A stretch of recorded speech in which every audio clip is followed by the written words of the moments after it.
la Russie est en difficulté ?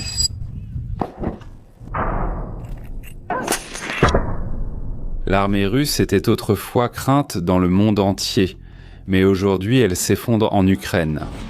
Les pays ayant perdu ces territoires, notamment la Pologne, attendent leur restitution. En ce sens, seule la Russie pourrait l'être. Le conflit a révélé des faiblesses profondément enracinées dans les forces armées russes, brisant les perceptions d'avant-guerre concernant leur puissance militaire. Comment une ancienne superpuissance dotée de vastes ressources naturelles en est-elle arrivée à une situation aussi désastreuse ? La corruption, un entraînement insuffisant et le manque d'équipement ont laissé les soldats russes sans préparation adéquate au combat. Il est aujourd'hui presque impossible d'obtenir des données précises et fiables à ce sujet. Mais les estimations situent le nombre de pertes subies par la Russie par rapport à celles de l'Ukraine entre 3 pour 1 et 6 pour 1. Ce taux de pertes humaines soulève de sérieuses questions quant à la capacité de la Russie à soutenir un conflit prolongé. La Russie a réussi à augmenter la production de certains équipements militaires. Cependant, cette production dépend largement de composants et technologies étrangers, révélant la vulnérabilité de la Russie face aux sanctions internationales et aux perturbations de la chaîne d'approvisionnement. Je pense qu'il est vraiment important qu'il n'ait aucune marge de manœuvre pour continuer à faire les choses épouvantables qu'il a continué à faire. Incapables d'obtenir une victoire décisive, les forces russes sont maintenant engagées dans une guerre d'usure, cherchant à tenir plus longtemps que l'Ukraine plutôt qu'à la submerger. C'est très différent des prévisions initiales. On pensait que les troupes russes atteindraient Kharkiv dès la première semaine du conflit. Avec l'effondrement du mythe de la puissance militaire russe, sa capacité à projeter sa force et influencer le monde diminue aussi. Ce déclin de la puissance militaire a déjà remodelé le paysage géopolitique et est symptomatique de problèmes systémiques plus profonds au sein du pays. Chez elle, la crise économique de la Russie se déroule silencieusement à l'intérieur de ses frontières, malgré son immense territoire et ses abondantes ressources naturelles. Depuis 2014, l'économie russe décline. L'annexion de la Crimée a entraîné des sanctions occidentales, isolant le pays des marchés financiers mondiaux et limitant l'accès à des technologies clés.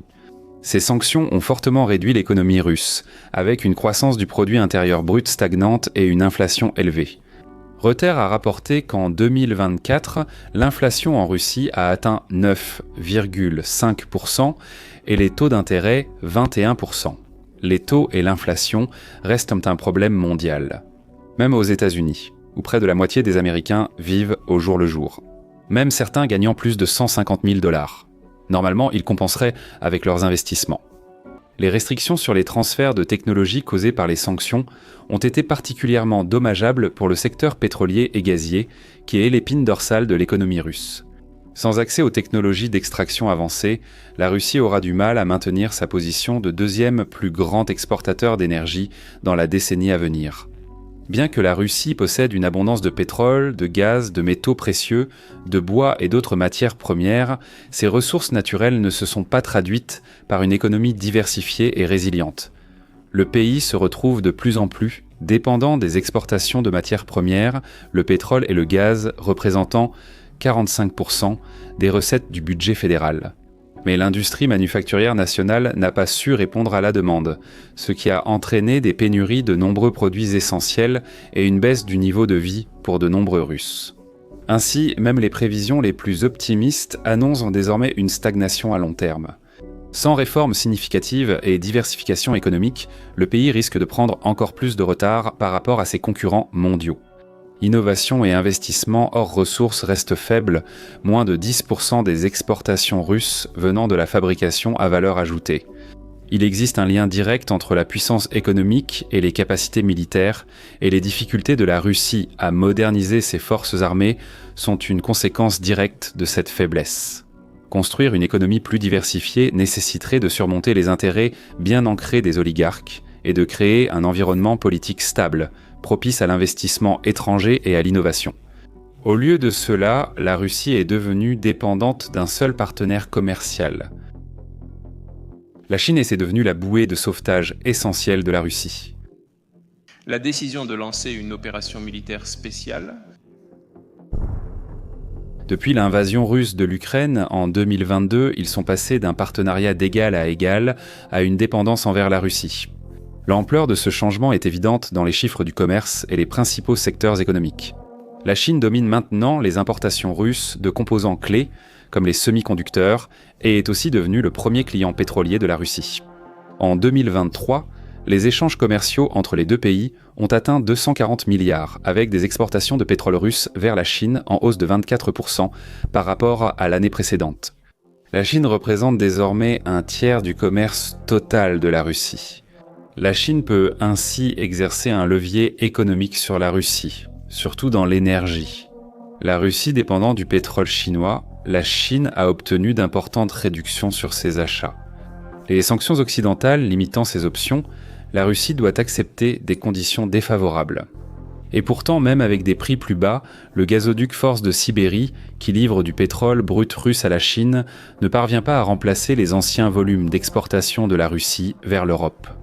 La Russie risque de devenir économiquement et politiquement subordonnée à la Chine, ses décisions étant de plus en plus influencées par les intérêts de Pékin.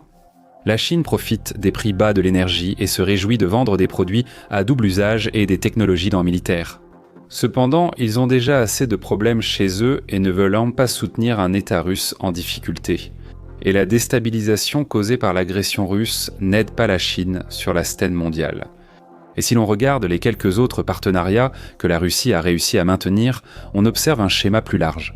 Il se rapproche que d'autres États isolés, ce qui entraîne ses propres implications géopolitiques et sécuritaires. Après la Chine, la Russie coopère militairement surtout avec la Corée du Nord et l'Iran. Ancienne puissance nucléaire mondiale, la Russie dépend aujourd'hui de ces pays pour une aide militaire essentielle. La Corée du Nord a fourni 11 000 conteneurs de matériel militaire, comprenant des millions d'obus d'artillerie et des missiles balistiques à courte portée. L'Iran a fourni plus de 3 700 drones kamikazes Shahed 136 que la Russie a utilisés massivement pour attaquer les infrastructures énergétiques ukrainiennes. De plus, l'Iran a partagé des techniques de fabrication permettant à la Russie de produire ses drones localement. L'Union européenne a présenté des preuves que l'Iran a fourni au moins 400 missiles balistiques à courte portée aux forces armées russes. Tout cet équipement militaire a été essentiel pour permettre à la Russie de continuer à s'enliser dans ce conflit militaire prolongé. En juin 2024, la Russie et la Corée du Nord ont officialisé leur alliance avec un pacte de défense mutuelle, renforçant leur coopération militaire. La Corée du Nord a envoyé des troupes en Ukraine, mais il semble qu'elles se soient un peu laissées distraire sur place. Ces alliances offrent certes des avantages à court terme, mais elles pourraient avoir des conséquences durables sur la place de la Russie dans l'ordre mondial. Depuis février 2022, plus d'1 million de Russes ont fui leur patrie. La majorité de ceux qui partent ont entre 18 et 35 ans, représentant la jeune main-d'œuvre éduquée de la Russie. Les secteurs les plus touchés par cette fuite des cerveaux seront inévitablement la technologie, la finance et les industries créatives. Justement les domaines nécessaires à la Russie pour diversifier son économie et réduire sa dépendance au pétrole et au gaz. Le déclin du capital humain s'accompagne d'une sortie importante de ressources financières. En 2022, 30 milliards de dollars ont quitté le pays, réduisant la capacité du gouvernement à investir dans les infrastructures et projets de développement. La situation rappelle la fuite des cerveaux post-soviétiques, mais elle pourrait être plus grave. Parce que dans un monde globalisé, il n'a jamais été aussi facile de se déplacer si l'on possède des compétences et du capital. Lorsque l'on associe cela à la démographie brutale de la Russie, l'avenir semble sombre. La Russie est une société qui vieillit rapidement et beaucoup de ces jeunes hommes fuient le pays ou meurent en Ukraine. Chaque génération russe successive est plus petite que la précédente. Alors qu'un scénario similaire en France et au Royaume-Uni a compliqué le financement de leurs services sociaux, le gouvernement russe reste bien moins généreux avec ses programmes d'aide sociale. Pourtant, une génération plus petite de jeunes pour consommer les produits russes signifie que le pays restera dépendant des exportations pour avoir le moindre espoir de croissance. Et le déclin de la population russe sera probablement accéléré par les prochaines évolutions géopolitiques à l'horizon. Les actions de la Russie ont déclenché des changements importants dans les alliances mondiales et les dynamiques de sécurité. Les demandes d'adhésion à l'OTAN de la Suède et de la Finlande marquent un tournant historique par rapport à la neutralité, en réponse directe à l'agression russe. Cette expansion renforce la position de l'OTAN en Europe et illustre la hausse des dépenses de défense des membres. Des pays comme l'Allemagne s'empressent d'augmenter leurs dépenses de défense à plus de 2% de leur produit intérieur brut. En 2022, les pays de l'OTAN ont augmenté collectivement leurs dépenses militaires d'environ 20%. Les industries de défense de la Turquie et de la France en particulier ont connu une croissance considérable. Ainsi, le front occidental épuise les ressources et à l'Est, la Chine prend de plus en plus les commandes dans leur partenariat. Voici ce qui rend ce moment différent des autres périodes historiques de faiblesse de la Russie. Le fossé technologique se creuse. Alors que des pays comme l'Inde, la Turquie et la Corée du Sud prennent de l'avance dans les semi-conducteurs, l'intelligence artificielle et la fabrication avancée, la Russie a du mal à maintenir sa base industrielle existante. Même sur les marchés de l'énergie, la position de force traditionnelle de la Russie s'effrite. L'Union européenne a réussi à diversifier ses approvisionnements en gaz. La Chine, consciente de sa position dominante, impose de fortes réductions à la Russie, tandis que le Qatar et les États-Unis érodent de la part tant à la terre de marché russe. Cela crée quelques scénarios potentiellement perturbateurs pour les années de l'année 2030. Premièrement, en plus d'être reléguée au rang de partenaire junior de la Chine, la Russie pourrait également voir Pékin formuler des revendications territoriales sur la Sibérie. La Russie a mis des siècles à contrôler et coloniser ces vastes territoires. Le chemin de fer transsibérien n'a été achevé qu'en 1916 et a été crucial pour consolider le contrôle russe sur ces territoires. La Chine cherche à obtenir un meilleur accès et un meilleur contrôle sur la route maritime du Nord, qui est une voie de navigation passant par l'océan Arctique le long de la côte nord de l'Eurasie, principalement à travers les eaux russes. Il pourrait de conclure un accord pour sauver la face, mais que pourrait faire la Russie pour dire non à son principal client et fournisseur d'armes militaires ? De plus, que se passerait-il si certains groupes en Russie voyaient suffisamment de faiblesse pour tenter de faire sécession ? Il existe plusieurs républiques au sein de la Fédération de Russie qui étaient autrefois indépendantes et qui pourraient le redevenir. Le Daghestan et la Tchétchénie dans le Caucase seraient un des candidats probables. Même situation au Tatarstan, région frontalière du Kazakhstan. Et ces groupes ont en fait les taux de natalité les plus élevés parmi toutes les nationalités vivant actuellement en Russie. Quoi qu'il en soit, les jours de la Russie en tant que superpuissance ne sont pas seulement terminés, ils ne reviendront jamais.